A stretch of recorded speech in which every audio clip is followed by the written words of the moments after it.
వర్ధిల్లాలి కార్మిక వర్గం,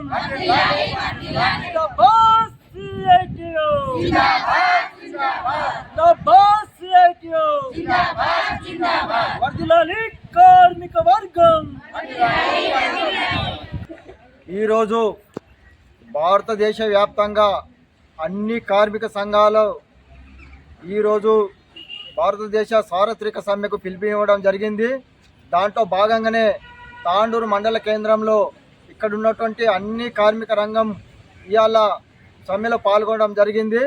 ఇప్పుడు ఎంఆర్ఓ మేడంకు వినతి పత్రం ఇవ్వడం జరిగింది. ఇక్కడ నుండి ఐబీ వరకు ర్యాలీలో రస్తారోకో చేయడం జరుగుతుంది. కాబట్టి ఇవాళ నరేంద్ర మోడీ ప్రభుత్వం కార్మిక చట్టాలు 44 కోట్లని 4 కోట్లుగా విభజించి కార్మికులకు హక్కులన్నీ కాలరాస్తుంది. కాబట్టి ఈ 4 లేబర్ కోడ్లల్లా కార్మిక చట్టాలల్లా అనేక మార్పులు తీసుకొచ్చింది. ఈ మార్పులు కార్మిక వర్గానికి అన్యాయం చేసే విధంగా ఉన్నాయి.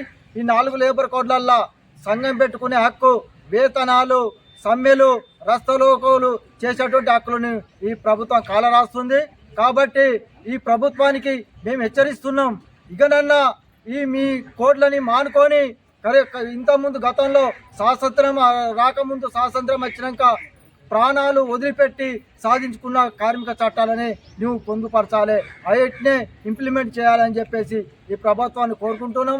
అలాగే వ్యవసాయ 4 నల్ల చట్టాలను, అలాగే ఎల్ఐసి, అలాగనే ఉపాధి హామీ చట్టాన్ని కూడా నువ్వు ఉంచి ఈ పేద కార్మికులకు కూడా న్యాయం చేయవలసిన అవసరం ఉంది. దీనికోసము దశల వారీగా నువ్వు ఈ 4 లేబర్ కోడ్లను విరమించుకునే వరకు ఈ కార్మిక వర్గం పోరాడుతూనే ఉంటుంది, సాధించుకుంటూనే ఉంటుంది అని చెప్తున్నా. కార్మికుల ఐక్యత.